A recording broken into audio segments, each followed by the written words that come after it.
Yeah, good evening, everybody. Good evening, everyone, Good evening. and welcome to our 16th webinar in this Simple Talks. And today we will be talking about energy, ensuring energy equity. It has economical, ethical, and legal issues associated with it, and has a direct impact on our environment. It is also a very crucial existential issue in today's time. Providing access to an effective, reliable, and safe set of energy resources is one of the most important development goals for the developing countries in the southern and southeastern regions to raise their HDI, that is the Human Development Index. Without access to minimal energy, people will continue to be denied important services like food, water, health services, transportation, economic opportunities, housing, education, and a safe environment, etc. Achieving an ethical infrastructure is a very complex task, especially against a backdrop of poverty and a lack of resources. It involves political will, technical knowledge, and behavioral changes to decide the matrix of sources and the impacts it will have on people's lives and the environment to solve this issue. This webinar is aimed at discussing this issue with both top-down and bottoms-up approach required to achieve energy equity. We have two very eminent speakers, Dr. Nitin Pandit, Director, Ashoka Foundation, and Ms. Gloria Jonathan, CEO of Barefoot College, Thilonia, both with long experience of working on this issue from two different ends of the spectrum. Please welcome Dr. Nitin Pandit and Gloria Jonathan in our Simple Talk 16 on ensuring energy equity. Welcome, sir, and welcome, Gloria. Yeah. Thank you. We also have with us two solar mamas, Kamlabai and Ivy from Barefoot College. I also welcome them. Namaste. They are on the screen, Gloria. Okay, no problem. So to start the talk, I first invite Dr. Nitin Pandit, and he has a very vast experience in the field of renewable energy. He is the director of the Ashoka Trust for Research in Ecology and Environment in Bangalore, India. Previously, he was the director of Priority Initiatives at the World Resources Institute, WRI, in Washington, DC, USA, focusing on restoration and energy efficiency. After serving as the CEO of WRI India and led WRI's initiatives in India. Before World Resources Institute, Dr. Nitin was the president of International Institute for Energy Conservation, IIEC, with offices and programs in a dozen countries for implementing novel sustainable energy approaches for developing countries. In the 90s, Nitin formed a boutique high-tech consultancy specializing in artificial intelligence applications in environmental and renewable energy systems. In the 80s, Nitin worked with reputed consulting firms. He has a bachelor's and couple of master's degree in engineering and a doctorate in public policy. So over to you, Dr. Pandit, Dr. Nitin. Thank you, Neelam. It's a pleasure to be a part of this. Thank you for inviting me to speak here on this important topic. And I'm very happy to share the platform here with Gloria. I'm sure we'll be hearing some fascinating stories that we've been hearing from the Barefoot College over the many years since Bunker set it up in the 70s and so on. But I guess the topic, as Neelam you mentioned, speaks a lot about energy equity, and Yeah. and how, in fact, we want to try and address the issue of energy equity, which has to do with access, but it also has to do with long-term sustainability of that access.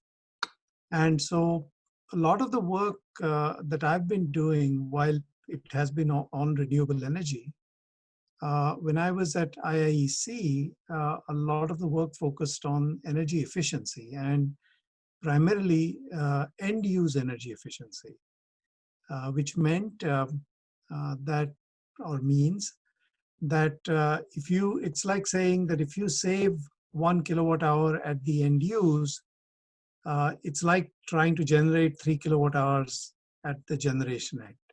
So it's a much better investment. People have known that for a while, but there are many practical difficulties as to why such programs still don't get implemented, and why behavior change in end users as well as institutions doesn't occur that easily. So there are both top-down and bottom-up changes required to bring that about. And so I focused a fair amount on that, and I'll be happy to speak about one particular example in the area of housing also. Just to cap off on that, the issue on equity becomes even more stark as we move more and more towards urban areas. I think the examples that we will hear from Gloria to speak largely about the rural sector remain critical in India, because still most of our population lives there. But as the transition occurs to the more suburban and urban areas, we have to start thinking about energy poverty in those areas. And what are the means and mechanisms of reaching those, where the requirements are a little different, where the end use requirements are for big things like transport and housing. And so when one looks at energy from their use perspective, you start coming up with very different solutions to the problem of energy equity. So let me stop there for a second, and Neelam, if you'd like me to continue speaking or make a presentation, or yeah, so that will be fine. Yeah. Should I make the presentation, or will you be making the presentation online in the one that I sent to you? Yeah, we can, if you want, we can put it up, or as you wish. Should I share it? I mean, I can. Whatever is convenient to you. Okay. Yeah, yeah, you can, if you can. Let me see if I can share it.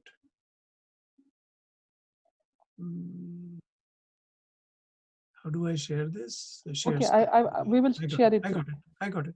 Okay, okay, okay.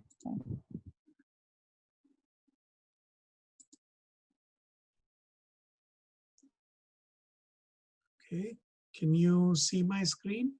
Yes, yes, can. Okay. So, yeah. You can make it full screen if you want. Yeah, I've just made it full screen. So I'll run through this fairly quickly. This is an example, and I represent Atri right now, and the reason why I've sort of gone away from the urban areas is this one picture tells the story as to why I'm now involved a lot more on the ecology and the environment side. But it's important to recognize what's in store for us as we start becoming more and more urban.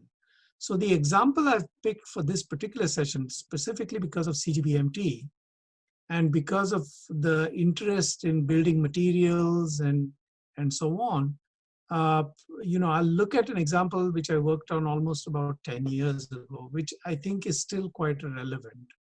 So I'll segue into that.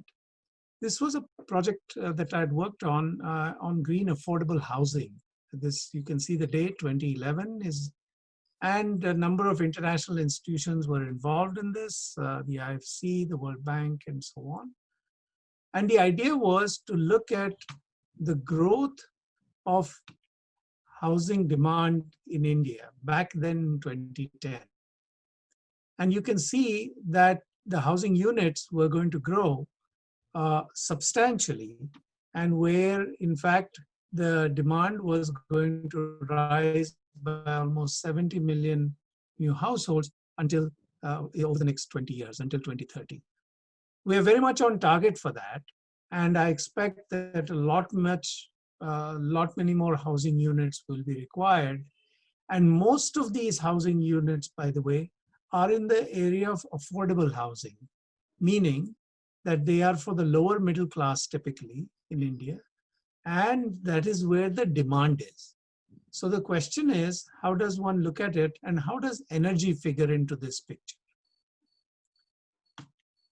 So these 70 million units to be added over the next 20 years, the question is, what are the construction materials required for this? It means that we'll need 2.3 million gigawatt hours of energy use, 1.8 billion tons of CO2 emissions.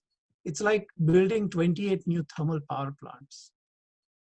And even if they're not air conditioned, which is unlikely because more and more people are demanding air conditioning, this would mean almost 700,000 gigawatt hours of energy use, almost 600 million tons of carbon dioxide emissions, and 9 new thermal power plants. This is just in the use of those units. So there's construction materials required, and then there's the use of those units themselves, the operational energy. And if all these units have air conditioning, then in that case, you're looking at an additional 2.4 million gigawatt hours of energy use, 1.9 billion tons of CO2 emissions, and 28 new thermal plants. And these units will require over 15 billion liters of water every year. This is the impact that we are looking at in our urbanization that's happening and the demand for energy because of the need for housing. So you can see that energy is ubiquitous. In every activity in our economy, it plays and it impacts us all. And use energy as a numeraire for counting what our energy impacts are. Now, when you look at a 20-year life cycle, what is the importance of material energy in this? If you look at the unconditioned space, if you look at both what we refer to as embodied energy, which is energy in the materials and to deliver the materials on site to create the housing, and we ran many simulation models, tests, and so on to verify these numbers back then. After 20 years, almost 60% of that energy requirement will be in the embodied energy itself, in the materials. So it's not even what we charge for with the utilities, which is the operational energy component, which we pay for.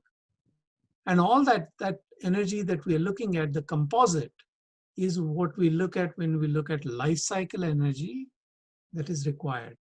Now, when a poor household gets into a unit that is unconditioned, remember a lot of the embodied energy, if we use our current technologies, is something that they're paying for upfront in one way, shape, or form, whether through loans or EMIs or whatever, but they're paying it over a long period of time. Okay? And it's hidden inside the materials. What we choose to count is only the operational energy, which is 40% of it. Now, conditioned, of course, the energy use goes up, which means that about 30% or 1/3 of the energy is embodied energy, but you need a lot more in operational energy, which is in the air conditioning and so on.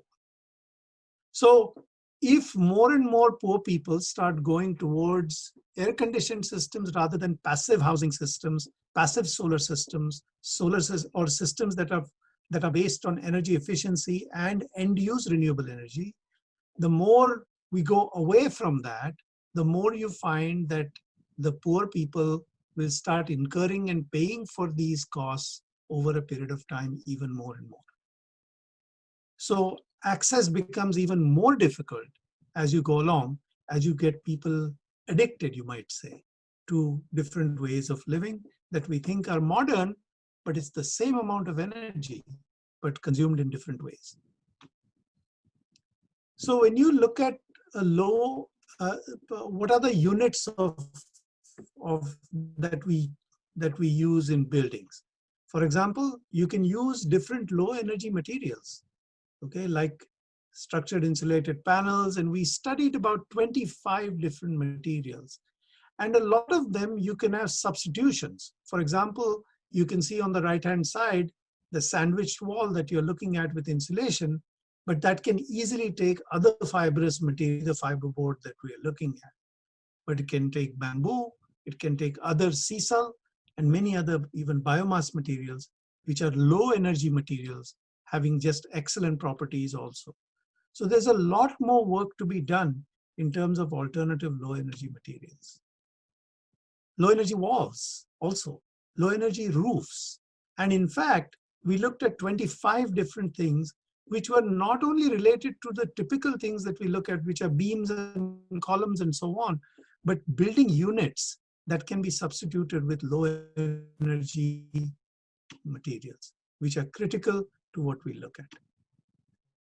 I'll just run through this very quickly just to give you an idea. It was a very extensive study. It went on for a long time. And we came up with comparisons like this, where you looked at the embodied energy savings with different materials and compared them, whether it was a brick wall or whether it was hollow concrete or fly ash bricks and so on and so forth. Now, when you look at a study like this, then you can start actually comparing costs and life cycle costs that would be incurred by the people who would be going into affordable housing. And that's really important because you don't want to hide these costs from the people who are going to be exposed to it just by constructing thousands of these units, which we call affordable units, but then you end up paying for it in the long run. One way or another, you end up paying for it. Low energy roofing materials. We looked at many of these also, different construction techniques for these, different ways in which we can actually create the better embodied and operational energy materials and so on. Again, I won't have the opportunity to get into the details of this in a short presentation, but obviously we can speak a lot about this. Low energy materials and technologies, we compared them one after another and so on. We also looked at financing methods and policy methods. This is the top-down component, which is also important, because what are the ways in which people who need to get into affordable housing and therefore are financially strapped, how can they actually get the means to pay for affordable housing, which is constructed with low energy life cycle cost systems? How can we actually do that? And we came up with several schemes for looking at that.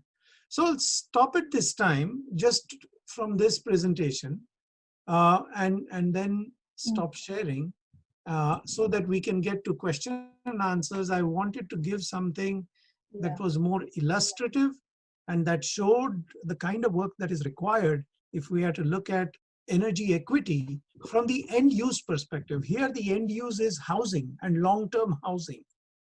But energy plays a critical role in defining who ultimately pays for it, how they pay for it, and how they can have equitable access to housing, because they must also have equitable access to the long-term life cycle energy that is involved in the process. So I'll leave it with that thought. I'll be happy to take any questions. Neelam, okay, so please guide me further. Thank you. So these, I think these questions, some of them you've already answered. And I'm telling you, I'm really delighted that you talked about this other part of energy, because everyone thinks that energy is only required to run the houses or run transport or something like that. Nobody ever talks about that energy required at one point of time when you invest as the embodied energy of these systems. and which actually is always a much larger component. And there, lot of alterations are possible at that point rather than otherwise. So I think I think that's a very excellent, way of looking at the energy equity, because housing also is a component, when you're talking about energy equity, because as you said, everyone ultimately pays for it. And And, so and that is actually, definitely, that was a, that's right. And Neelam, actually, this plays through in all our end uses, whether it's housing, whether it's water, whether it's food, and so on. Energy is required in all these cases. But when you start at the end use and look at behavior change at the end use, and then look at what the supply chain is, you'll find that if you start counting it in the form of energy, you start coming up with very different answers to equity than you would if you were to look at only sort of the energy used for operating something or to deliver something, because a lot of the energy is built into the system and we tend to ignore that many a times, and it affects us. It affects, in fact, the poor even more, because then they get low quality materials, low quality housing, for which they end up paying for in the long run in any case. So it's a hidden cost, and I think we need to make it more transparent. yeah. So these questions that I had put, I think some of them have already been answered by you. But I think if you could, a little more, we would be interested in knowing your journey. I mean, how it started, and from your first, brush with the biomass cogeneration system, and then going on to the legacy of Dr. Amulya Reddy. So if you could just share with us a little bit about that. Sure, absolutely. So really what, I started my journey in the 70s from the Birla Institute of Technology and Science, which is where I did my engineering. And then, worked with a gentleman by the name of Mr. K.R. Date, who was my mentor. I was a junior engineer there, and worked with him all throughout until he passed away in 2007. And even though I moved to the US early on to work on different kinds of construction systems and so on, foundation systems, and so on, the idea of using energy, water, and some of these basic materials as ways of finding out if, in fact, you're building efficient systems or not became useful. In the 90s, I got quite a bit into the sector on energy, especially with Mr. Date's encouragement to look at biomass in particular. And I focused in on cogeneration systems, very interesting ways of looking at cogeneration systems and looking at not only, again, the energy value of it, and even the energy value, whether it's electricity or heat, and the quality of that energy makes a big difference. And similarly, the material component of it, which embodies that energy, makes a lot of difference. So how do you look at cogeneration systems like that is what got me interested. And that led me, and through Mr. Date, to the work that Amulya Reddy was doing at the Indian Institute of Science in the systems in Karnataka, where he coined the term end-use energy. And that is to look at, I think everyone talks about customer being king, but very few people in industry actually look at the customer's needs first, because most of the industry is oriented towards supply. If you can sell something and if it can work, it works. But looking at what the end user needs are and addressing those first comes with a very different mindset. And that's what Dr. Reddy did. And I caught on to that. I worked a lot with those principles in IIEC for the next dozen years or so after I left my world of the private sector, which was for the first 20 years, and then the next 20 years have been in the NGO sector. Out of that, the first dozen or so years were with IIEC. We did a lot of interesting things on things called demand side management, end use efficiency. The report that I shared with you before was a component of that work, and so on. So we, in fact, I think some of the changes that you're seeing in India in the introduction of LEDs on a very large scale and the formation of the Energy Efficiency Services Limited, we had a lot to do with that at that time to create this revolution to go towards end-use efficient technologies like LEDs rather than the incandescent bulbs and even CFLs that we had before that. And so with that in mind, then after that, I moved over to WRI. I was there for about 4 to 5 years and again worked on renewables and end-use efficiency. But then, as Mr. Date had indicated before, and some of my advisors, including Elinor Ostrom, who guided me a lot in my PhD, I started realizing that there were a lot of natural materials and constraints that you needed to look at from the ecological perspective. That, in fact, you need to take a look at ecosystems. You need to take a look at both the flora and the fauna, because ultimately that first picture that I showed to you about, that beautiful picture of the mountainside, ultimately we do care about that quality of life. And so I started looking more and more at that when I was at WRI. And then subsequently, I joined ATRI a couple of years ago now, almost, to look at this broad swath of areas from engineering to science to public policy. So that's sort of been a quick snapshot of my journey. Okay. You have something called, you were the director of priority initiatives. What does that actually mean? What does that? So there were two large initiatives at WRI. One was called the Initiative on Restoration of Degraded Lands. That's a very active program even at ATRI right now.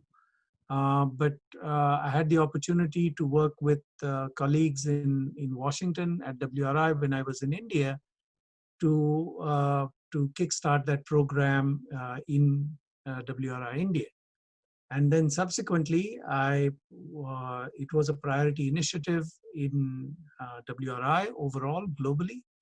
So I spent a little bit of time in Washington working on the global program with what's called the Global Restoration Council and so on. So I spent a little bit, and then the second initiative was an area that I've been familiar with, which is in the area of energy efficiency. And so those were the two initiatives that I worked on. WRI had, being a large organization, they had many other initiatives, priority initiatives. These were the two that I focused in on in the time that I was in Washington with them. Okay. Please share with us your work on the role of artificial intelligence in achieving energy equity. I think you have worked on artificial intelligence. You had mentioned. Yeah. How do you actually factor that in? So this is an interesting story. After the 70s, in the 80s, when I started working in the US on many projects, a lot of engineering modeling and things like that had to be done for systems that I was working on. At that time, remember, the PC hadn't come out till 84. So we were still in the old days and so on. But I caught on to that a bit and got attracted towards the emerging science of artificial intelligence, mainly because of the work done by Herb Simon, who won essentially a Nobel for that. And I got very attracted to it. So I went to Carnegie Mellon to study more about it and started developing systems which used AI for modeling environmental problems. Now, the whole purpose of AI was based on the premise, which is different from what we hear today, is that artificial intelligence is needed when we don't have enough data. And when we don't have enough data, you need expertise, you need knowledge, you need skills, and you need ways to still deal with problems and find problem-solving solutions. And that's what AI was meant to service. And so without having the big computers and the big data that we have today, at that time we were able to come up with some very elegant solutions to be AI using minimal data or little data and a lot of knowledge to try and solve problems. Today, and they've varied all the way from optimization problems to in renewable energy to financing to selection of process technologies and air quality control and process control and so on. So a variety of problems. In my own company in the 90s, I did the same thing. What's interesting is 20 years or 30 years hence, AI is back in vogue. And but today, AI has a lot to do with big data, with what's called machine learning and neural networks, which were fields that were emerging back in the 80s and 90s. But to apply machine learning and neural networks and so on, you need lots of data. So it's a class of AI techniques which is different from the class of techniques that emerged originally in AI, where you don't have much data, where you haven't either collected it or you just don't have it. I still find that those techniques are useful today because, say in the case of COVID, when it started, and I've just written a paper on this one, did we know everything about the problem? Now, if we throw a lot of data at it, we can apply some big data techniques and machine learning techniques. But when you start, you actually don't know much. So AI offers this huge suite of wonderful techniques, and we're only scratching the surface of this. There's a long ways to go so that we can apply these techniques to solve real problems on the ground and so on. And along with Mr. Date and so on, I was able to apply some techniques to some problems which seem quite simple and rudimentary is required and where data are not available. Yeah. Okay. So I think you already spoke. I wanted to know about your present work at Atri relating to this, but I think you already shared about that. Generally, when we talk about artificial intelligence and these, so people think that that's not such a ground approach. So I just to have a quick, what was the level of community engagement in the projects and programs, of these organizations that you have worked with? So I think in AI development, again, remember my entire emphasis right from the beginning has been where you engage the end user in the problem solving. You often gain a lot of knowledge from the end users themselves. That is the communities.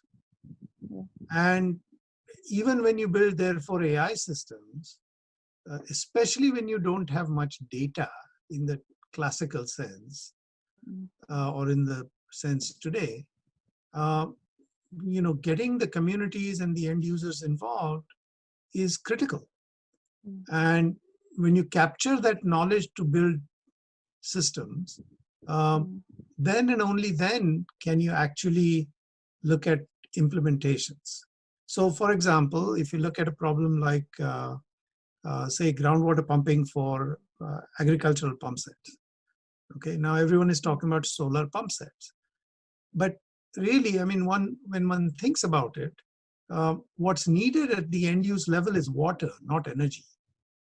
I mean, you could easily tell the end user that you'll have water and no energy, and that person will probably be okay. No energy meaning not completely no energy, but for pumping. If you give water, that's the end use need. So to focus on water becomes important, and that's the end use perspective that you need to learn, and not just throw more energy at it and more technology at it before you are able to address what the end use needs are. So in all these cases, right from the beginning, all the way from construction and foundation design and so on, the focus that I would say has been to engage the end user and the end communities into the problem definition process itself before you come up with a solution. So that is a non-negotiable. Yeah, I think you very rightly said that, I think you started with it actually, that energy equity actually cannot be achieved unless and until we have the both ends working together. And so you actually started with the ground up and then top down to come to the policy levels. And I think I think there is a very systemic way, as you have, prescribed, that is required to actually solve the issue. So I think this one last question which I had is that's from me, the audience question. I'll just see. How do you think we can achieve energy equity in the present scenario of utter chaos that we are going through right now? So that's one, I think, wow, that'll take a long discussion, but I truly feel that we have to not just pay lip service to community participation and all that. I think it's really, really important to try to understand what the user needs are and try and cater to those rather than selling more and more. I mean, and actually the industry can help in this process. The companies, large companies, change markets, they develop markets. They, yes. they might even sell you something that you absolutely don't need. You may not need all the healthcare or the skincare products that are out there, but the industry very nicely and successfully and skillfully developed their market for that. I would rather, push the industry towards looking at creating markets for things that we need at the end use level first before going to that. But it's not an easy process. It needs work in both directions. I think COVID has done that Well, to some extent. I hope human beings learn. That's all I can say. Yeah, it's okay. So I will thank you so much, Dr. Nitin. So we will now, I think you just ended at the note where you said the community engagement. And from there only, I think I'll start with Gloria because that's where she begins now. Uh, uh, so uh, I will introduce Gloria. Yeah. Uh, the Barefoot College, Gloria is the CEO of Barefoot College, Thilonia in Rajasthan. And this Barefoot College has been working in the fields of education, skill development, health, water, women empowerment, and energy for the upliftment of rural people in India and across the world. And the organization was founded by Sri Bankar Roy in 1972. In the last 5 decades, Barefoot College has trained 2,200 women from 94 countries and solar electrified more than 58,814 communities.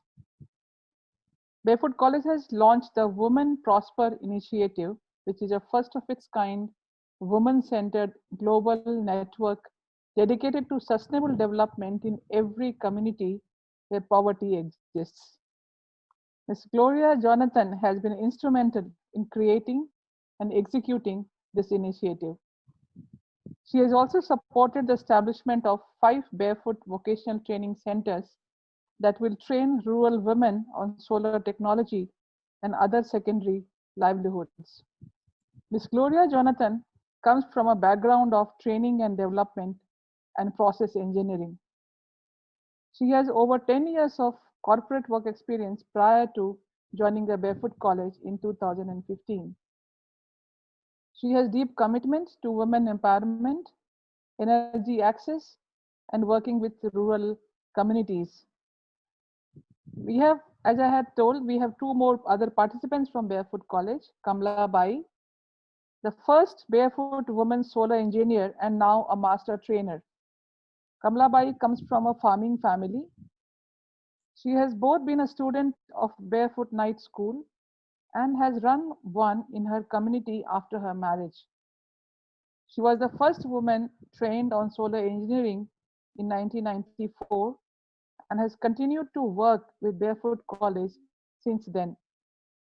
We also have with us Ivy Nokatullah Duldu, who has just completed a 6-month solar training in India. Ivy is from a village in Swaziland that does not have electricity. So I invite you, Gloria, to make your presentation. And I think I will read the questions in the beginning, or you can make the presentation and then I will read the questions if it's required. Or if you would have already answered, then it is fine. However you feel. You can make the presentation. Unmute yourself. Unmute yourself. Okay, yes, now it works. Sorry, couldn't unmute myself. Okay. Thank you, Neelam, for the introduction. Dr. Pandit, that has been a very informative talk, really good information for us to see. And I think, as Neelam has rightly said, that this talk has a combination of both the information that you have shared, which is extremely important, and the work that we do on the ground, which is, as you mentioned, again, with end users, the communities directly, who should be in the driving seat on energy and what their requirements are versus anybody else deciding for them what we think they should have. So I'd just like to share a presentation on the work that Barefoot College has been doing over the years. So I only have a series of pictures to show. So even though it's a long list, it can go fast. So, so Barefoot College was established in 1972 by Sri Bankar Roy. It started in a village in Rajasthan called Tilonia, and then spread to many communities across India as well as outside of India. The work that the organization does is primarily with women and in many areas that the communities need. So in fact, our work can be categorized not only in energy, but also in education, water, livelihoods, and advocacy. And the reason the organization works in so many different spheres is because the needs came from the community. And the organization decided to take up all of these, which were the basic needs of the organization, of the communities. The first question, why women? Because for every dollar that a woman earns, 80% of it goes to her family, which means that when women earn, the life of the family, their health, their education improves. The second is that knowledge that women have, they are very, very open to sharing it. So they are open to sharing it with other women in their communities, and they will definitely pass it on to their children. Hence, Barefoot College has focused on working with women. The methodology that we use is to learn by doing. And the communities we work with are marginalized rural communities across the world. So in India, we now work in 19 states. There are Barefoot solar engineers from all of these states. We install off-grid solar-powered home lighting systems in each of these, and we provide smaller products based on their requirements. In many of these communities, an electronic workshop is set up. The workshop is a place where the solar mamas work from. It's their office. It's a place from where they do all of the repair and maintenance. What is, again, we're working in 94 countries, like Neelam, you have already read out, reaching out, largely the work is in the South. And again, we reach out to communities that are marginalized and have much need of energy and other livelihood activities. Under solar, we work in the lighting area. We have solar cookers, water heaters, and solar powered desalination plants. The methodology that we use is to learn by doing. Most of the women who come to train with us are rural women, and in many cases are illiterate or semi-literate. They have very little formal education. And the same holds good for our master trainers. A lot of our master trainers have limited or no education. They have learned the skills of building the solar powered systems through practice. So the methodology we use in our training is all practice. The women come from different states in India as well as different parts of the world. They spend 6 months in a training center with us. And in these 6 months, they learn how to build a system, whether it be a small torch, a lantern, or a home lighting system that's connected to a battery and a panel. And then they learn how to repair these and how to install these. Then these rural women go back to their communities and they install these systems in their communities. You'd be surprised to know that there are still many villages in India as well as in many other parts of the world where there's absolutely no electricity. They are in complete darkness. And while the governments and other agencies are making efforts, the opportunity for them to have grid electricity could be because they are very far away from large cities, or they are forest villages where tribal communities live, or they are in places that are small islands very far away and difficult to find transportation to. Off-grid solutions are the best. One of the important things that Barefoot College believes in is that technology has to be simple and put in the hands of the rural people themselves. In many cases, we hear about solutions that have been provided or equipment that has been given by the governments and other agencies, and a very short while later, the equipment is not working. We're looking for an expert from the city who could go there and fix it. Again, a very difficult process. In many cases, it doesn't happen. And the rural people are back again in a situation where they have no access. So one of the important things we want to do is to build skills in the communities to make them self-sufficient so that they're able to meet the energy requirements of their communities as well as maintain it and run it themselves. So all our equipment is built by the women themselves. They can repair it. They don't need to call for any help. They can install it. So they are basically the experts on this technology that goes into their communities. As an organization, we believe that energy is the beginning of development. And once there's energy in the community, what the community would like to go do further? Do they want energy in their schools? Do they want to improve health services? Would they like to have livelihoods? Whatever they would like to do is the call of the community. So we build a sustainable structure within the community that runs it, and the women have all the skills that they need to make this work. An important part of our training curriculum is an empowerment curriculum, which we call Enrich. And we believe that with the hard skills of learning how to use a system and how to build and install it, the women also need to learn the entire aspect of the softer skills. The empowerment curriculum begins with knowing one's own aspirations. It is, and I'm sure all of you agree, a real shock and a surprise that there are many women who are never asked what they would really like to do in their lives. It's just a life that's mapped out. A young girl is married, has children, and spends the rest of her life looking after her family. So in the villages, they've never had formal schooling. They haven't ever been asked what they want to do. So this empowerment curriculum begins with understanding what the aspirations of the women are. Some of them might like to start a livelihood of their own, have a business, have a job. Many would like to continue to look after their families, contribute to their families, and contribute to their communities. So we believe that they should have the opportunity to do whatever they choose. If they'd like to have a job or an enterprise, then we'd like to give them the skills that they need. And if they'd like to have part-time work and continue to contribute to their farms or their families, then they have the opportunity to do that. So the Enrich curriculum focuses on women knowing their rights, about having digital literacy, financial literacy, and skills that will allow them to start an enterprise on their own. So digital content is a very, very important aspect of this training. And this is one of the things they learn while they are in training with us. A number of enterprise activities, in fact, have come from the women themselves once the solar program has been successfully run for many years.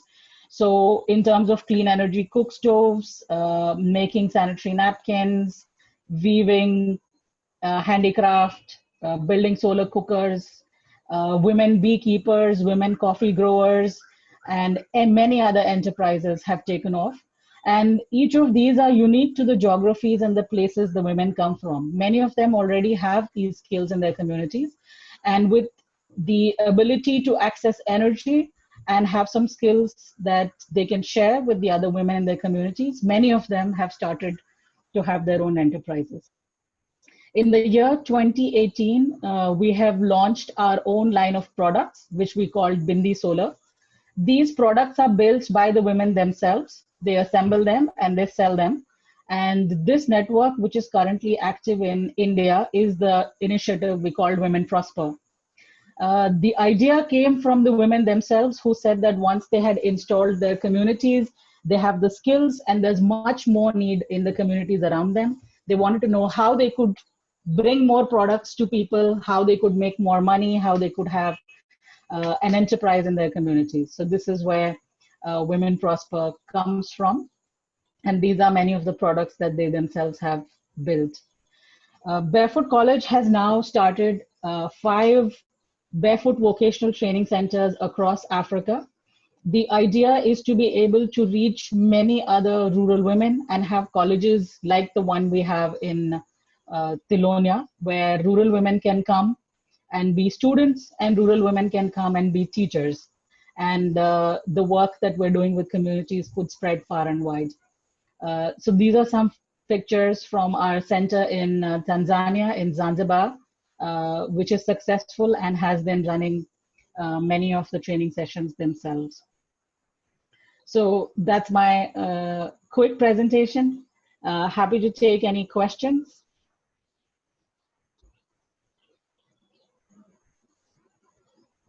And I also have, I can see Kamla Bai now.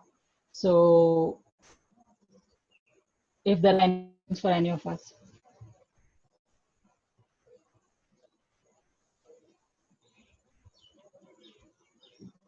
Neelam, we can't hear you.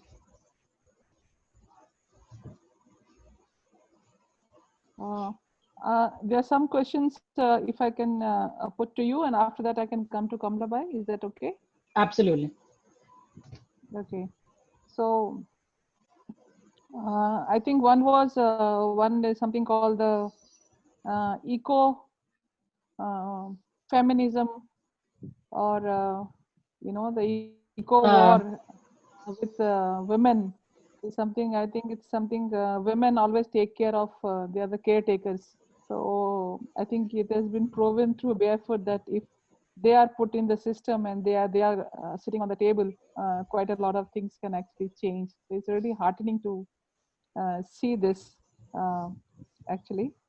And what is your future actually roadmap of the project and of the Barefoot colleges from hereafter?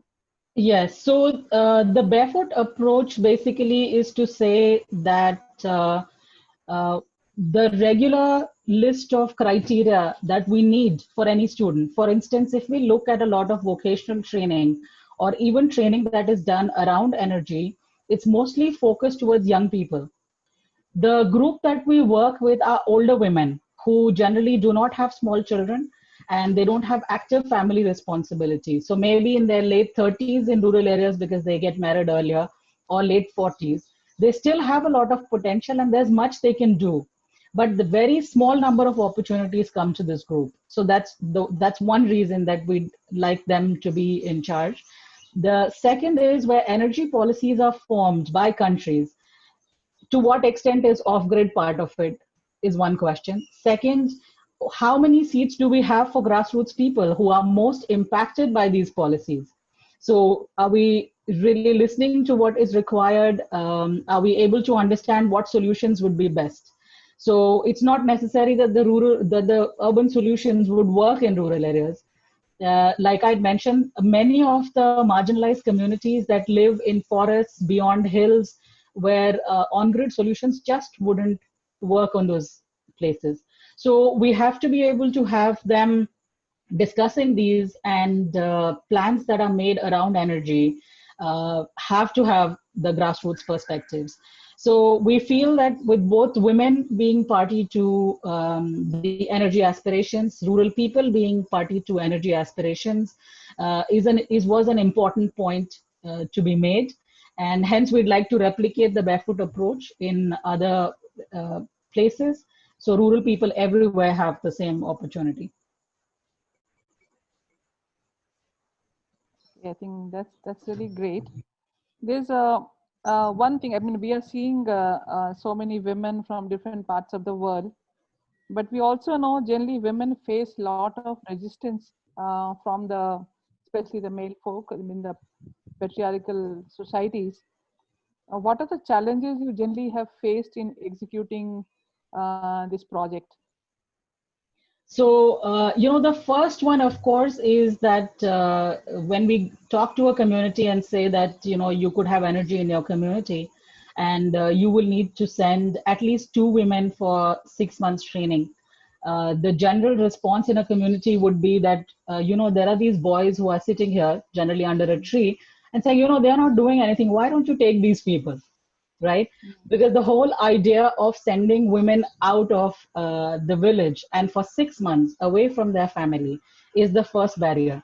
So it's very difficult to break that.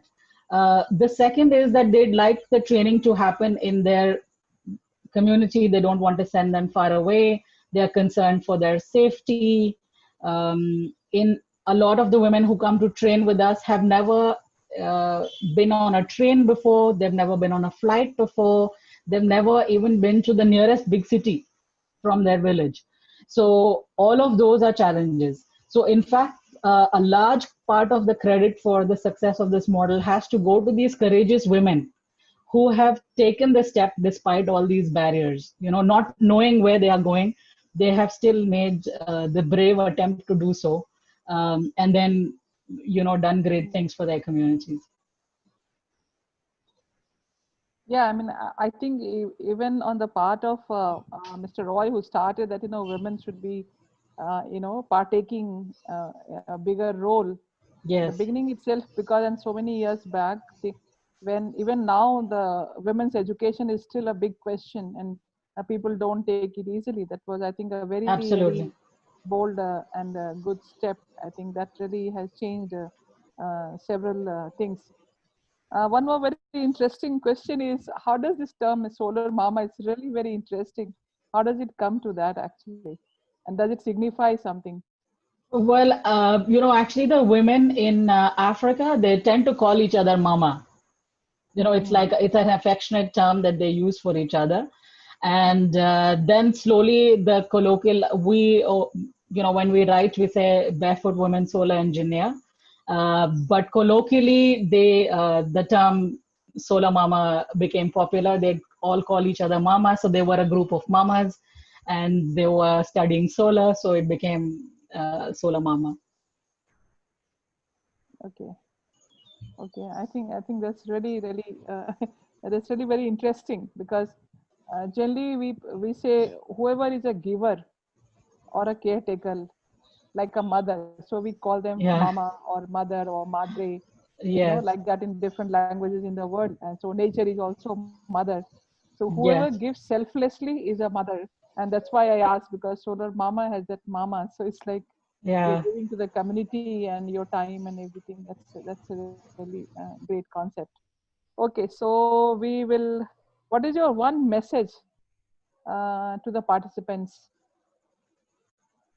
Well, my message to the participants is, to keep an open mind. And this is also Mr. Bankar Roy's message.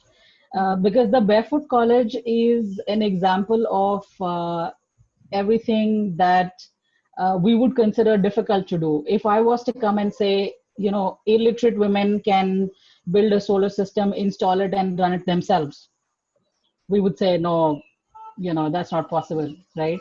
So, but it has been made possible. So I would say that all of these opportunities exist if we believe. And just like the women themselves courageously believe and they work towards it, I think that's what all of us should do. So especially in times of COVID, which are not very hopeful, Most of the news we hear is not positive, but the human spirit, if it believes and works hard, can do much. So that would be my message. Okay. I think this was the last message, but I think one question I just Sure. sort of missed out on. Like when Yeah. we say that, okay, they have lit so many homes, per home, what is the energy requirement that you take into account? So this varies by region. There are, in different parts of the world, these figures would be different. Generally, the wattage would be between 40 watts to 200, and this would be an individual home system. So if there's absolutely no power, then the home system could come with 4 lights. It could also come with a fan. And then there are larger systems that allow people to connect other devices. So it depends really on what the requirements are. If you see communities in Africa, in many cases, they prefer a few lights and a fan because their houses are small and a lot of activities happening outside the house. Communities in the Pacific have a completely different situation and a requirement, much higher number of appliances that run in their houses. So the system size depends on those. The trainees who learn, they are able to flex accordingly. They are able to say, okay, this is the number of devices, and then what size system would be appropriate. Okay, I think that's really, really great. Okay, so now I'll call Kamla Bai if Sure. she can come. Yeah. Can we connect to them? Yes, I think they might need to be unmuted. Oh, okay. Piyush? Deepti, can you unmute? I think Monica was the coordinator from Telonia, I think. Yes, yes, that's right.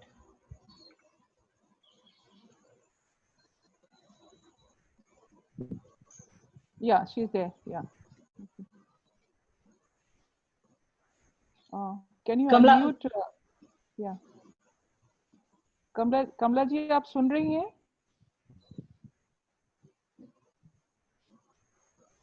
Deepti, she needs to be unmuted.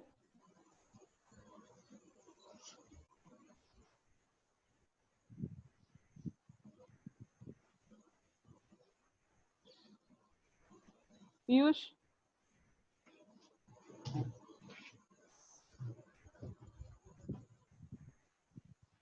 Do you have somebody there who can just help her to unmute? yes, yes, I think unmuted now. No, she's fine. Yeah. Yeah. Kamla ji, namaste. नमस्ते। हाँ, नमस्ते। नमस्ते। कैसी है? ठीक हूँ, आप कैसे हो? हाँ, हम भी अच्छे हैं, बहुत अच्छे हैं। आपको देख के बहुत खुशी हुई, आपसे मिलके भी बहुत खुशी हो रही है। और आपके बारे में ग्लोरिया जी ने बताया, और जैसे आपसे बात हो रही थी, आप किस साल से हैं और कब शुरू किया आपने ये काम करना, मतलब यहाँ सोलर का, जो सोलर मामा का जो प्रोजेक्ट है उस पे? मैं यहाँ 1992 से काम करती हूँ। अच्छा अच्छा। हाई स्कूल टीचर के लिए चुना, और फिर 1994 से सोलर पर शिक्षण लिया, और फिर सोलर का काम टीचर। अच्छा अच्छा। सो ये जो है, आप आपके गांव में आप शादी के पहले से आप यहाँ पे काम करने के लिए आई थी, है ना? नहीं, शादी के पहले से नहीं, शादी 18 साल की हो गई मेरी। अच्छा अच्छा। ससुराल जाने के बाद में की। अच्छा अच्छा। नाइट स्कूल में मैं शादी से पहले करी। अच्छा अच्छा। संस्था की बेलकुट की नाइट स्कूल है, उसमें 5वीं क्लास। तो आपके घर वालों ने कभी कभी ऐसे कहा नहीं कि नहीं जाना है, या फिर बच्चों को देखो, घर देखो, ऐसे कभी? नहीं, सोलर का प्रशिक्षण लिया तो बहुत परेशानी आई। गांव में से महिला को बाहर नहीं जाने देते, हमारी सास ने मना कर दी, बाहर नहीं भेजेंगे, यहाँ अपन को गांव क्या बोलेंगे, समाज क्या, समाज में हमारा ससुरा जी थोड़ा पढ़े लिखे आ, तो थोड़ी हमारी मदद की, और हमारे पति ने भी हमारी मदद की। इसलिए दिन दिन में सौर सौर ऊर्जा का प्रशिक्षण ले सोलर का काम करती और शाम को वापिस घर आके नाइट स्कूल चलाती और घर का काम करती। अरे वाह, आप तो बहुत मतलब साहस से आपका नो, आपके घर वालों ने भी आपकी मदद की। मतलब शुरू में थोड़ा सा होता है, लेकिन अभी जी। हाँ। तो अभी आपको कैसा लग रहा है, इतने साल से आप कर रही हैं, आपकी जिंदगी पहले से जैसा या दूसरे लोगों के सोच के, जो आपके साथ के दूसरे लोग हैं, लड़कियां होती थी या औरतें होती थी, आपका जिंदगी कैसा आपको लग रहा है इस प्रोजेक्ट में आकर के? प्रोजेक्ट में आके मेरी जिंदगी तो आज मैं इतनी खुश हूँ। बेरफुट को संस्था को मैं बहुत बहुत धन्यवाद देती हूँ। आज मैं इस लाइक यहाँ आके मैं सक्षम खुद का पैरों पर खड़ी हूँ। आज मेरे पति नहीं है तो आज मेरा बच्चों का पालन पोषण कैसे करती हूँ। तो आज मैं खुद मेरे पैरों पर खड़ी हूँ। तो आज संस्था की बेरफुट की को धन्यवाद देती हूँ। मैं आज इस लाइक आज मेरे बच्चों को पालन पोषण बहुत खुशी है। मेरे जैसी गाँव में बहुत महिलाएं हैं तो आज ये तिलोनिया में पहली महिला बेरफुट सोलर इंजीनियर। हाँ हाँ हाँ। अच्छा अच्छा अच्छा अच्छा। और ये जैसे कि आप मतलब इसमें आपको पहले आपके हाथ में कोई इनकम नहीं होता था, उसके बाद से हाथ में इनकम आने लगा, जी। तो आप अपना भी दूसरा काम करती हैं या आपके आसपास के भी लोगों को लेके आई हैं? सॉरी। हाँ पहले गांव में काम करती तो जो ऐसा तो हम देखते नहीं पैसा कैसा होता थे। हमारे पास में रहते थे, हम तो काम करते थे, खाना खाते हैं। तो यहाँ संस्था में काम किया तो मेरे खुद का हाथ में पैसा है तो हम थोड़ा सक्षम हुए और परिवार की जिम्मेदारी भी निभा रही हूँ। साथ साथ बच्चों को पढ़ रही हूँ, उसको पढ़ा रही हूँ। अच्छा, ये आपका जो एक काम है, ये सोलर मामा बोलते हैं, लेकिन आपका तो बहुत ही इंजीनियर की तरह का काम आप करती हैं, जो जी कि जनरली बहुत पढ़े लिखे लोग करते हैं। जी। और है ना, जैसा ऐसा है, तो आपको इसमें कभी कोई डर नहीं लगा या सीखने में कोई परेशानी नहीं हुई आपको? मैंने जैसे पहली सौर ऊर्जा की ट्रेनिंग शुरू में प्रशिक्षण लिया ना, तब मन में ऐसे लगा हम तो पढ़े लिखे नहीं है, हम तो अंग्रेजी भी नहीं आती हमारे को, तो हम तो 5वीं क्लास पढ़े हैं। फिर थोड़ा सरल तरीका ट्रेनिंग दिया तो मैं खुद करीब फिर आत्मविश्वास बढ़ गया, भाई हम कर सकते हैं। और ट्रेनिंग अब प्रैक्टिकल में कराते हैं, कोई दिक्कत नहीं आती है हमारे को ट्रेनिंग देने में। एक साल में तो प्रोडक्ट एक साल में कितने लोग, जी एक साल में कितने, आप भी ट्रेनिंग देती है ना? अब तो आप तो ट्रेनर हो गई हैं आप। जी, एक साल में 150 महिलाओं को ट्रेनिंग देती हूँ, विदेशी और विदेशी दोनों मिला के। अच्छा अच्छा अच्छा। और प्रोडक्ट तो हमारे दीवाल एंटेन, होम लाइट सिस्टम, बिंदी टॉर्च, LED लैम्प, ये सब प्रोडक्ट में बनाते हैं और बेचते हैं। अच्छा अच्छा।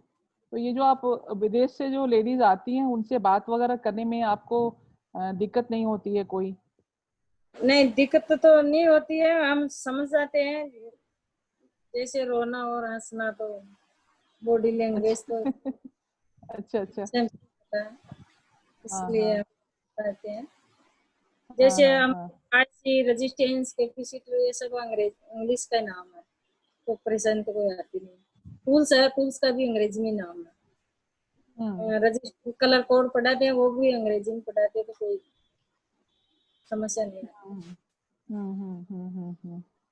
और आगे के लिए जिंदगी के बारे में क्या सोचा है आपने, क्या करना? आप तो काफी बड़ा काम कर रही हैं, मतलब इतने लोगों के घर में उजाला लेके आ रही हैं आप, बड़ा बड़ा काम कर रही हैं। आगे क्या करने का इरादा है आपका? आगे तो जैसे गाँव में गरीब महिलाएं हैं, उसको भी मौका मिलना चाहिए और ज्यादा से ज्यादा सौर ऊर्जा, जैसे सौर ऊर्जा का तो सूरज तो सब जगह निकलता है, तो ज्यादा से ज्यादा सौर ऊर्जा का काम फैले। ये नहीं है भाई अमेरिका घर में ज्यादा रोशनी देगा सूरज और गरीब का घर में कम देगा, ये तो सब जगह बराबर रोशनी प्रकाश देगा।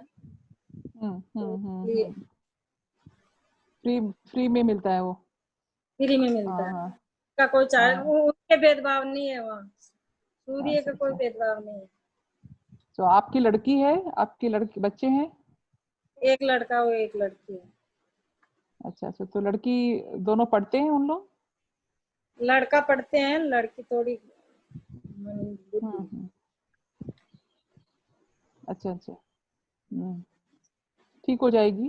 या, तो बहुत अच्छा लगा मुझे आपसे मिलके। और आप अगर आपसे बहुत सारे सुनने वाले लोग हैं, उनको आप कुछ कहना चाहेंगी कि आपका जिंदगी के बारे में है, जिसमें जो भी आपने सीखा वो किसी के साथ शेयर करना चाहेंगी, बताना चाहेंगी? पूछते हैं तो बता सकते हैं, बता नहीं नहीं, सकते आपका अंदर से कैसा लग रहा है, कैसा लगता है, वो किसी के साथ शेयर करना चाहेंगी कि क्या करना चाहिए? हैं जी। अच्छा अच्छा। मैम ठीक कैन है। I help? या श्योर श्योर। तो ये पूछ रहे हैं कि आपको वो लोग भी यहाँ पे सुन रहे हैं, हाँ। तो आप आप अपने मन के विचार उनके साथ बांटना चाहेंगे, उनको बताना चाहेंगे कि आपके जीवन में आपने कैसे काम किए हैं, क्या बता दिया, वो तो सुन लिया ना। अच्छा। तो वो ये उनका प्रश्न होगा तो हम बता। जो भी आपके सवाल होंगे मैम वो आपको बता हाँ सकते हैं। ठीक है ठीक है। नहीं, मुझे मतलब बहुत ही खुशी हो रही है कि मतलब इतने ऐसे छोटे बैकग्राउंड से, मतलब छोटे छोटे विलेज से आकर के, और ये हमारा भी मानना है कि जो हर आदमी की अपनी खूबी होती है, और जो सर्टिफिकेट्स हमको मिलते हैं कॉलेज में या फिर यूनिवर्सिटी में जा कर के, वही केवल पढ़ाई नहीं कहला सकती है। जो गाँव में भी और जो हमारे लोगों को जो एक्सपीरियंस है, उनका जो एक्सपीरियंस होता है, उसको हम लोग विजडम बोलते हैं। हिंदी में विजडम को क्या बोलते हैं, मैं थोड़ा सा विवेक। गड़बड़ा रही हूँ। विवेक, वि- हाँ। तो वो जो होता है, तो आपका जो सारा मेरे ख्याल से काम कर रहे हैं, आप अपने विवेक से कर रहे हैं, क्योंकि जो सर्टिफिकेट वाला एजुकेशन है वो तो अलग चीज होती है। So this is something which is very very nice. So that is why I'm just I was just asking that how it is Yeah. for her. Yeah. Thank you, ठीक Neelam. है Kamla ji, thank you. मैं Thank you, Kamla ji. Thank you so much. Yeah, thank you यहाँ पे आने के लिए। Can we have Ivy? Kamla ji, Ivy है आपके साथ? जी जी आईवी है। को, हाँ, आईवी को बुला दीजिए। So while Ivy comes, I will just share. So she has been working since 1992. Kamala ji has been working since 1992. First, she came to the night school of Barefoot, and then in '94 she actually joined Barefoot College, and she first learned, and now she's a trainer at Barefoot College, and teaching girls and everyone. Hello, Ivy. Hi. Hello, hi. So, yeah, welcome to our program. You can hear clearly? Yes. Yeah. So, you have come far away from your country, right? Yes. And so, in your country, they allow women to go far off for 6 months very easily. How it was very difficult for you? It was difficult because I've never traveled so far and for so long. I only have maybe went to a neighboring country for a week. So my husband had difficulty in allowing me. I had to press him to ask him, and he agreed at last. Okay. And how do you feel now? I mean, what do you think is different in what you came to this Barefoot College from maybe other training programs which keep happening across everywhere? What do you think is different about the Barefoot College way of educating, women and people? According to myself, it is far more different because I have never been in such a workshop. It's just my first time. I mean, I've gone to workshops like Red Cross, but it was like maybe it will take a day So this one is far different because it enables women to socialize, to be together, besides learning. And the learning itself, it is like more priority. It is like, you are getting an opportunity to learn more at an age like mine. So it is more far different from other things I've seen and heard about. Yeah, and so it's almost as you said that it has not just a training for just making the solar things, but also life skills. Life Yes. skills, yeah, which will make you street smart to run an enterprise or do some work or something meanwhile, worthwhile, right? So Yes. do you, yeah, Okay. please tell me. Yeah. Yeah, I was just about to say, yes, it's been of great help for a woman alone, for her own self. For her own homestead, for her own being, for her own children. It has just helped a lot because, getting into such a training, it has helped to make your mind forward than standing still.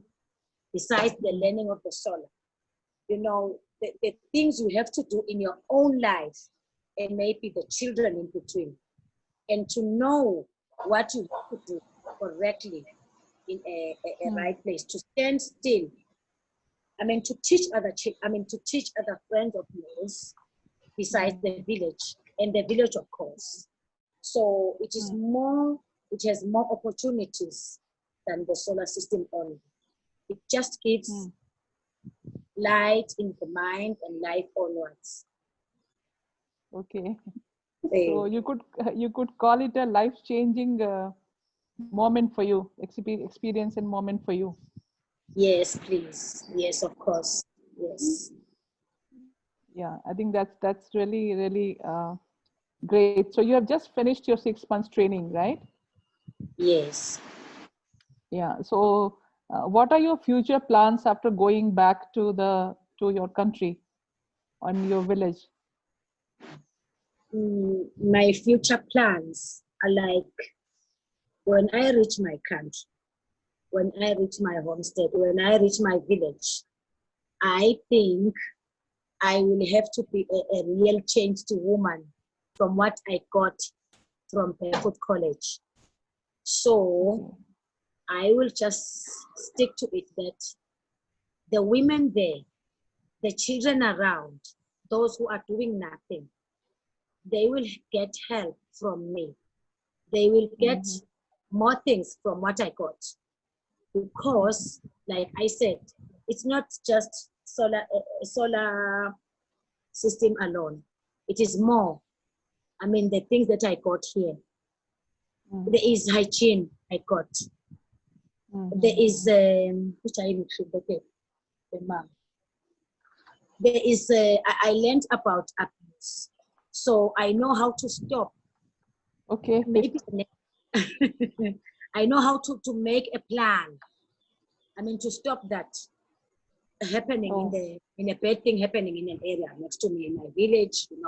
I can teach the other women of my age and the younger children. If they come across such a bad thing, I know I was taught, and I just got it. I said yes, it can stop. Okay. So and besides,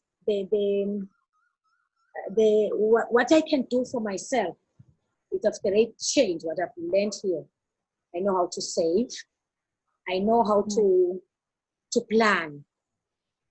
I know when I start a business, I have to sit down and think more. I must count the cost. I must count the cost, and just be, and make sure I get to know about a bank, and to borrow money from an ordinary person, just to make the thing. I will know where to go if I want to start a business. So by so doing, I think I will improve more, because I got a chance in Barefoot College. I had to attend classes. That's really great. And what would be your message to the women or other people as to what you have gone through? And what do you, if you have a message, what would you like to tell them? Because we have a lot of problem with energy across the country, across the world. In like in rural areas, there's no electricity. In the urban areas, there's over consumption of electricity. So there is no like, that's why I use the word energy for all rather than energy equity. I would say energy for all, how to achieve that. So this seems to be one of the programs probably. So what do you have a message as to how we can have energy for all after you have undergone this training? To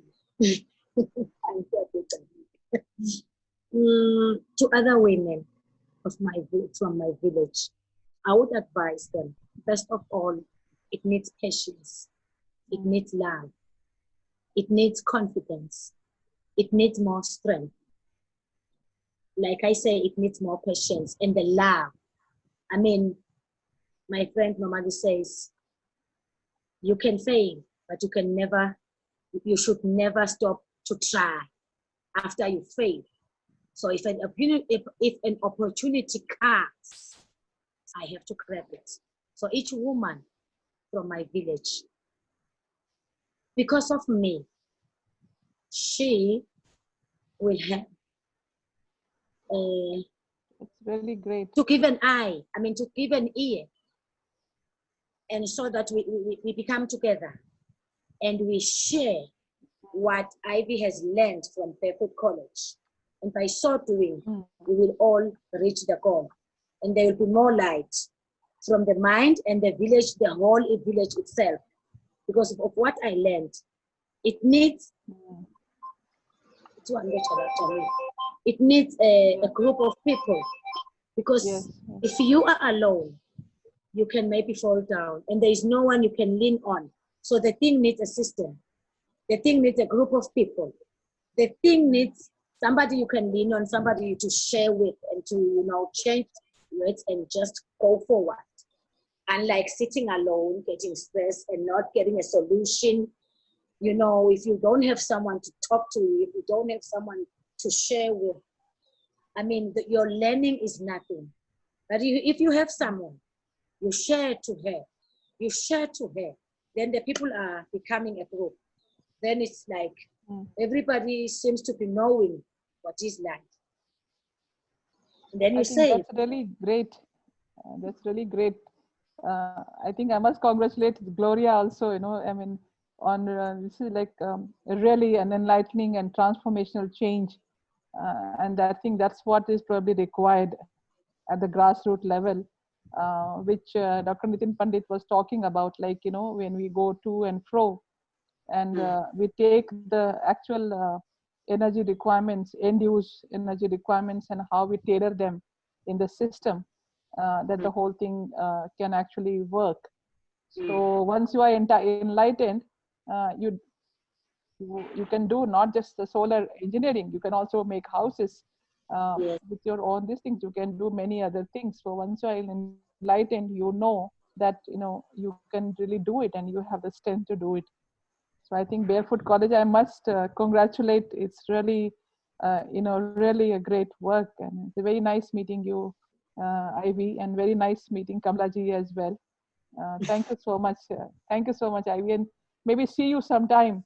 Hope to meet you sometime. Yeah. thank you. Thank you so much. Thank you. Thank you. Yeah, so I will come back to so there are just a few questions actually. Are we done? Yeah. You can. Yeah, Ivy, you can mute yourself if you like. Yeah, you can mute yourself. Okay. Yes. So I think some questions have come. I think some of them you are answering. I could see that on the screen. Maybe we can share that with the public. What are the key motivators for architects to incorporate solar power in their respective projects? And what architectural aspects need to be kept in mind while pitching solar and executing solar projects? Can you provide me with some good examples of well-integrated solar plants with architecture design? Nitin sir,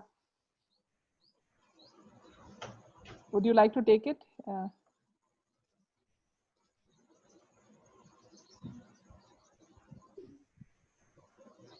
This is talking about architects to incorporate solar power in their as a motivation. So, oh, can you unmute Nitin sir, please?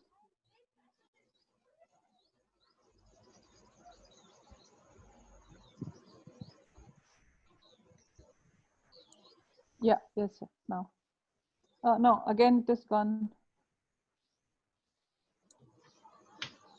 Yeah, yes, sir. Yeah, I think maybe Gloria is better positioned to do that since they actually implement projects. But in my experience with integrating solar with architects, we try to create um, two things. One is, of course, you have these housing standards and codes and things like that. Yeah. That can help and so on, but they only help partly. The other component of it is to get that into the training exams of the architects. And so almost 10 years ago now, we tried to get passive design, solar design, and so on into the, so architects have their own certification and papers that they give. So we tried to integrate that and make it into one paper that architects have to give for ecological design or environmentally sensitive design. We managed to do it for a couple of years. After that, I'm not aware exactly what's happened, if it's still there or not. But we worked with the Council of Architects, I believe, to try and do that. I think if that can be done, it will go a long ways. Yeah. So actually, I myself as an architect who has been trying to work on solar passive design, we have climatology as a part of our curriculum in second year itself. But hardly anybody actually follows it, through that time. And so I think the motivation, I think as you were talking about the market, dynamics, that is something which has played a very different role. And we have more star architects going for more energy intensive materials in the market, which look very glossy and fine, and being marketed by celebrities on the TV sets. That is something, one of the things which has been really a big culprit actually in this whole scenario. And I would say rather the motivation for architects to incorporate solar power, I think motivation, I don't know whether anybody else can do it, and it has to come from outside, as far as I understand. But from CGBMT, this is what actually we are trying to do. Trying to motivate people that simple living, architecture for simple living is something, if you try to get to that, I think sustainability will just follow it. I mean, you really don't need to, Another thing, one more thing was that, when we are talking about, as you were talking about reducing the requirement itself. So if you say I can have one bulb in a house or one bulb in a room less than what actually people are using, and not have so much of even connected load for that matter. And even that, like suppose 1 or 2 bulbs per housing unit in a city, understand, then you understand in a state and in a country, it's like huge. And I had read a book called The Solar Economy, which said that for every 1 unit of power which comes to your house, 99 units are lost in transmission. I do not know how much that factor. I think you would be in a better position to answer, but that's what I think Gloria was talking about, that those kind of things won't work in far-flung places where we really want electricity to be there. And that is why the decentralization that Barefoot College has been talking, I think is a great example there. But architects also have to kind of thing, and only then I think it can get integrated. Gloria, your comments on that actually. I think you're right. Of course, the motivations for a lot of this work is could be a key factor in what actually happens. But of course, environmentally, all of us are answerable to how we impact it, right? Positively or negatively. So, so there are like formally educated, the architects, they have a lot of training and a lot of information available and accessible. And then we have the non-formally educated, which is us, the Barefoot. And I think it's important that we work together, because at the end of the day, the aim is the same. The goal is the same.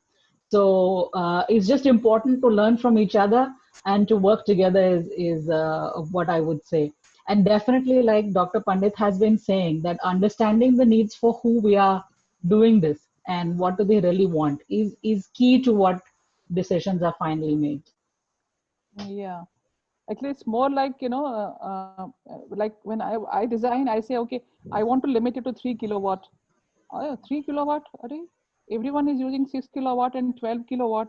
In fact, the electric companies of distribution who are doing, you don't have a 3 kilowatt bracket anymore. It directly goes to something like 10. You have to take that much. And that was something I've been fighting in my projects. No, I want to limit it to this much. They said, but no, but the application will go like that only for individual houses. So as sir was telling, Nitin sir was telling that, we also have to have policies, where things need to be integrated. And I think that needs a more complex solution. But yeah, I think that is again a smaller part of it. I think more urban, problem than a rural problem where there is no electricity. So I think that's one more this thing. So there's one more. I think nobody has. It's a question, but bioenergy and zero energy cycle. Nitin, would you like to take that? I didn't quite understand actually.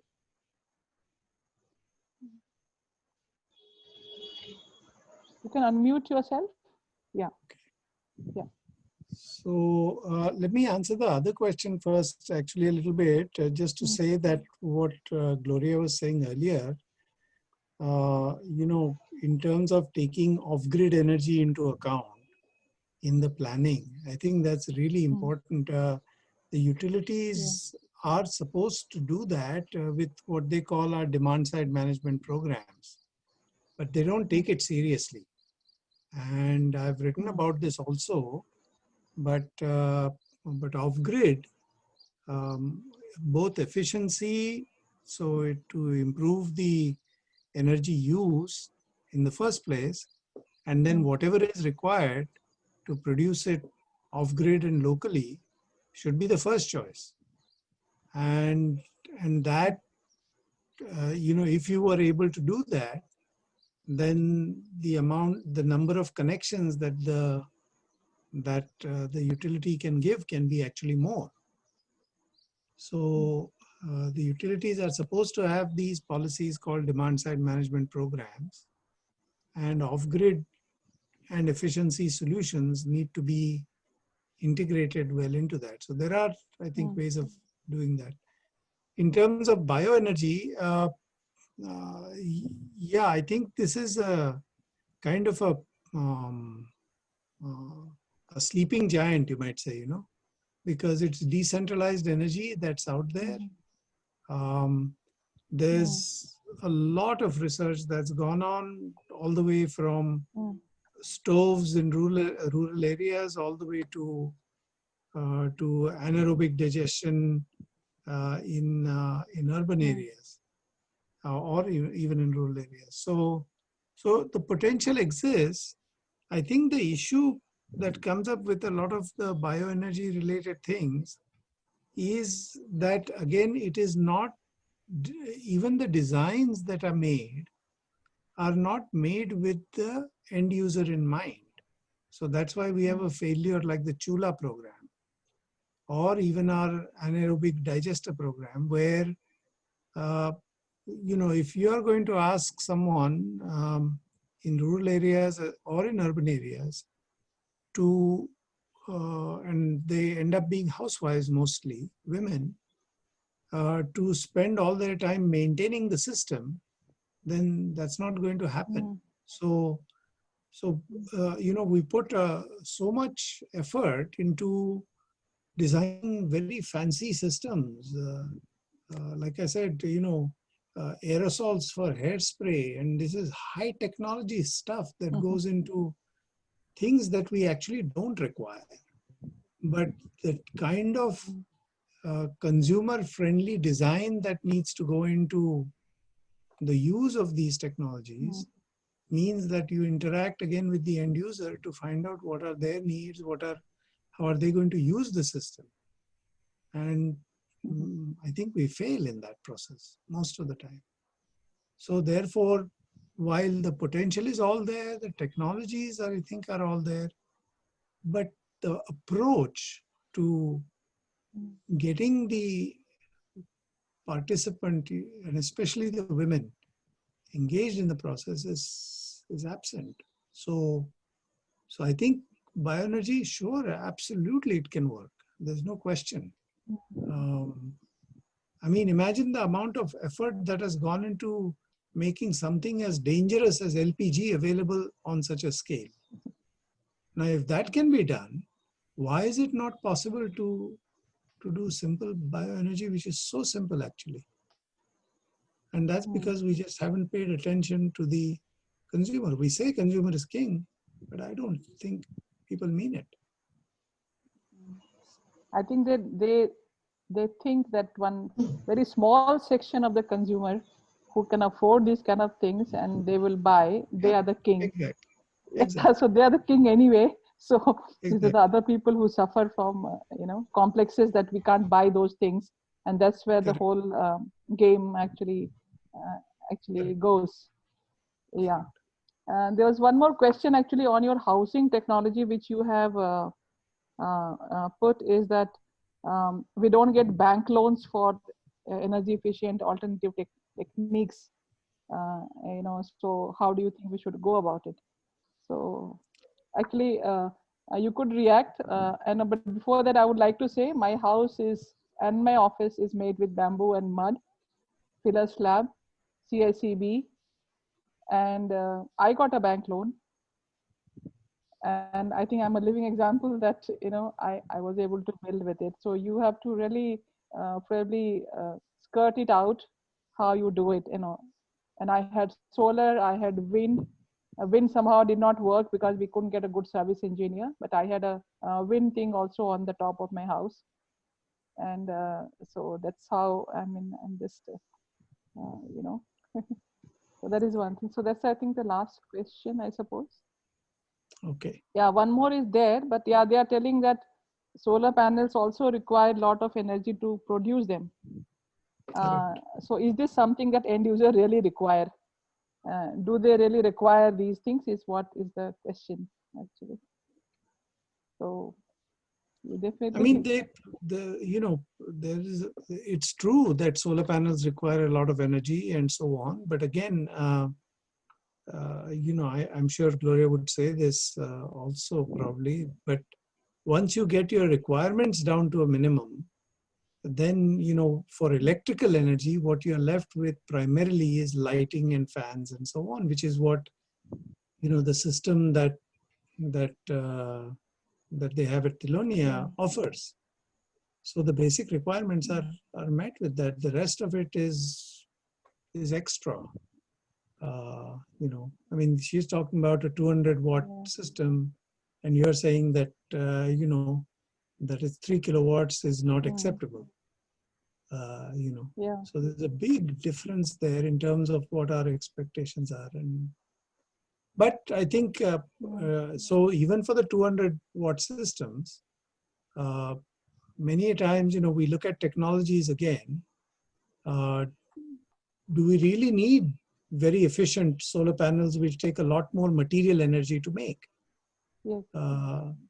You know, some of the crystalline systems are cheaper and can be made with lower quality wafers, which require less energy to make.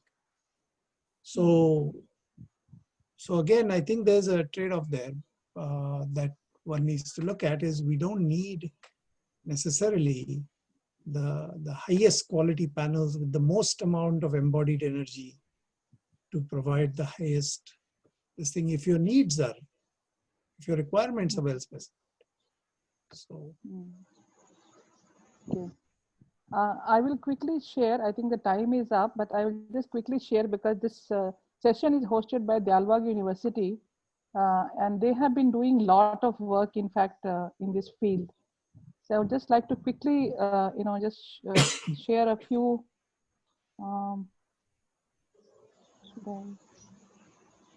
So I may need to leave a little bit, Neelam, soon. Okay, so I will then skip that right now. I'll just I think wrap up maybe in the next session. I will also share with you maybe on that, and even with Gloria, because they have been doing a lot of work in very remote areas, and they have about 90 education centers, and they are making it energy efficient in all with all renewable and much less required, like the 200 kilowatt thing that you're talking about. A very similar approach, and they cut off on that. So I will just I will just share that with you all and the audience. So I heartily thank. I think it was a really very interesting discussion. I heartily thank Dr. Nitin and Gloria, Kamlaji, and Ivy for taking out their time and sharing their valuable experiences with us. And I thank Professor Dr. Prem Kalra, Director DEI, Deemed University Agra, who has been silently taking the university to a value-based and ecological education hub with culture and cutting-edge technology going hand in hand. I thank Architect Molly Caprihan, Head of the Faculty of Architecture, and Architect Piyush, who is behind the screen. He has been doing all the management from Department of Architecture for partnering us as an institutional partner and co-hosting this whole session. In fact, they are hosting the whole series of simple talks from the Dalbagh Education Institute. I also thank all of you participants for actively participating in the webinar with extreme enthusiasm. The next in our series on fire is on busting the myths about renewables, one, and global warming is the second one. So we'll share the details of the program very soon. The next in our next week is actually a bamboo week, and we are celebrating the World Bamboo Day on 18 September 2020, along with Bamboo Society of India, World Bamboo Organization, and Aditya Academy of Architecture. This is an international event with a webinar on bamboo in our culture, and we will be live on the World Bamboo panel for this program. We are starting a masterclass on bamboo, a 5-part webinar from 19 September 2020, spread over 5 months. Deepti, can I have the posters on the screen? It's not, okay, 1 second. I can't see it here.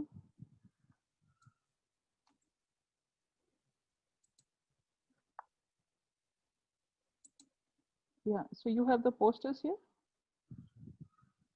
No, I'm not able to see. Okay, leave it. Yeah, now we are seeing it. Yeah, so this is the master class that I was talking about. And this will be a 5-part webinar from 19 September 2020. And it is spread over 5 months. This is hosted by us with Aditya Academy of Architecture and Design, Bangalore, Bamboo Society of India, and World Bamboo Organization. Here I share a quote by Pope Francis on June 18, 2015.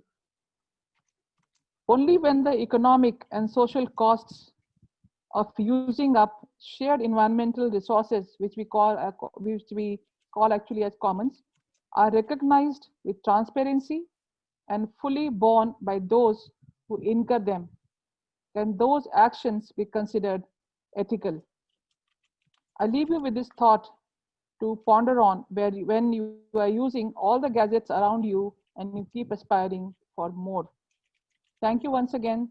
Stay healthy, stay safe, and have a great weekend. Thank you so much. Okay, Dr. Nitin, thank you so much. Gloria, thank you so much. Yeah, and yeah. Thank you, Ivy. Thank you, Kamlaji. Thank you so much, sir, for Thank you. connecting from, Thank you so much. Thank you.